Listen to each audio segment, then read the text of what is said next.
friends, welcome to Mini Consults. If you're new here, this is basically a bite-sized consulting session with an email marketing specialist. I come in and answer common questions that I get in my email marketing agency, and hopefully they help you because that's my goal. So the next question we've got is, we send a monthly email newsletter but almost no one clicks through. How can we boost engagement?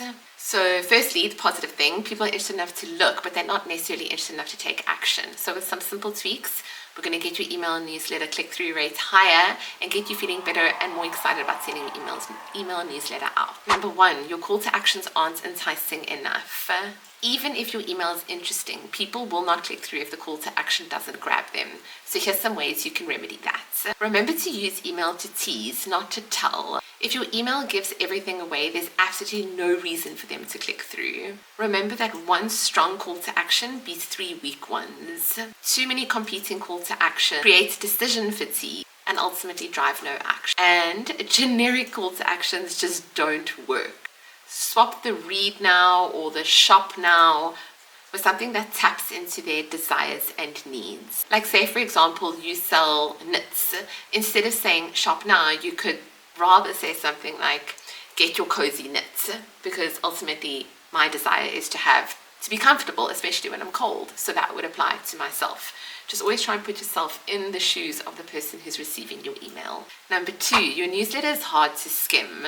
We don't read emails, we scan them. So if your email is too dense or messy, ultimately your message gets lost, which is what we don't want. So remember to break up your text into smaller chunks. I always say put each sentence on a different line. I know it sounds crazy, but it works. Always use visuals with a purpose. If the image is just purely decorative, it needs to go. It needs to go with the email. Any GIFs or images should always reinforce your message. And lastly, optimize for mobile skimming.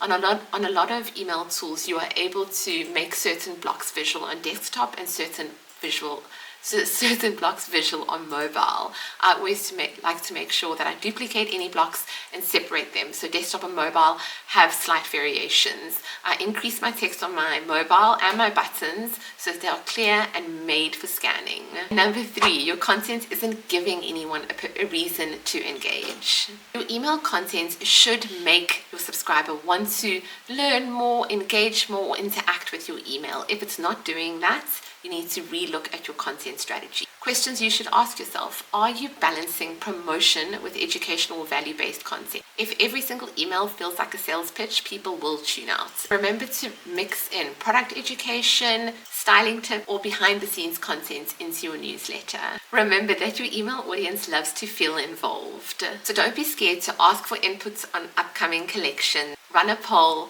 or invite them just to reply directly to you. Engagement doesn't only come from clicks. Yes, it's a metric, but engagement actually comes from conversations. Always lead with the benefits. Instead of saying new arrivals just dropped, rather change it to the coziest knitwear you'll wear on repeat. Try and focus on why it matters to them. Try these small tweaks and hopefully you see an increase in your click-through rate. If you've got a question about your brand's emails, pop it down below and I will possibly record a mini consult for you. Have a wonderful day further. Bye.